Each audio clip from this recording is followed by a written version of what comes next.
Hello, unknown underdogs, and those who are subscribed to it.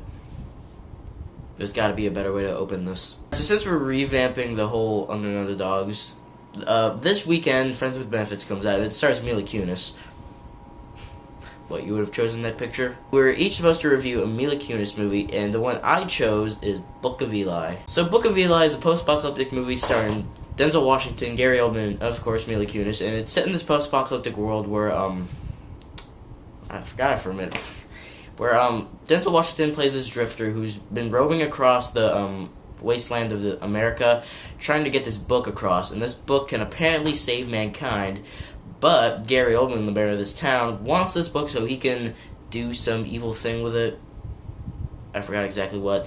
And so conflict ensues. I gotta find a better way to describe plots. So this movie came out last year, and it was kind of forgotten about because it came out in January, and people were just like, oh, January movie. Yeah, how many good ones of those do we have? Yeah, I'll skip that. That's not fair. I actually really like this movie. I think it is a very enjoyable and a very enjoyable post-apocalyptic movie. The acting in this is very good. I mean, Denzel Washington, one of our best actors. He's fantastic in this movie, and he's really cool. It's kind of like The Man with No Name, except in a post-apocalyptic world. And how do I put this? No, I'm not gonna say it. I'd just be racist. He's very badass. He's very good in the action scenes. And he brings a lot of depth to his character. I can never pronounce that word. Depth. I think that's good. Depth. Gary Oldman is in this movie, and he is back in his villain element, and he is fantastic in this movie. He's just such an evil guy, but you just can't hate him because he's Gary Oldman and he's playing a villain. It's just so cool. And the reason I'm reviewing this movie, Mila Kunis, she's good. I mean, granted, anybody could have played her character, but I mean, I still thought she was I still thought she was really good in this movie, and she's hot. I'm such a sick pervert.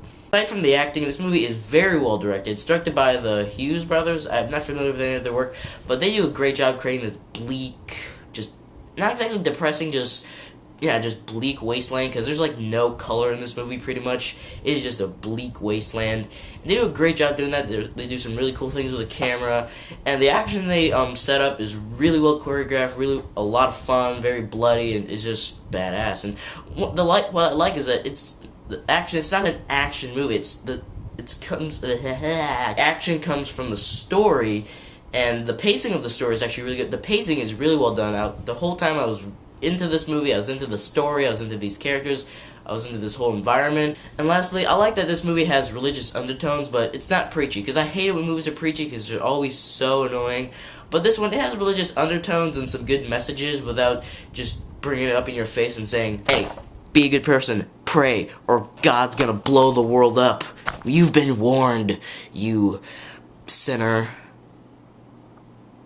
Brought to you by the Church of something or other. I did have some small problems with this movie. One, I mean, there was a couple of those apocalyptic cliches that we've seen in a lot of these movies, like person wearing a gas mask, some lines of dialogue, stuff like that. And this is just a little nitpick, but I do wish they kind of explained what caused the apocalypse a little bit more. I mean, they hint at it, but it's just a tiny little nitpick. But other than that, I think this is a very enjoyable movie. It's not like we haven't really seen it before, but it's enjoyable. It's a lot of fun. It's thought-provoking. It's involving, and I'll give it a good 9 out of 10. Actually, I actually really enjoy this movie. If you haven't seen it, don't pick on it just because it came out in January. It's a good movie. That was my review for the Unknown Underdogs. Next week I'll be doing it Wednesday just because I have to switch with Tyler. So yeah, see you next Wednesday. And yeah, if you haven't subscribed to my channel, Alan Gunn 97, and to the Unknown Underdogs, kind of messed that up for a minute. And I don't know how to end these. Mila Kunis is up. That's how I'm gonna end it. See ya.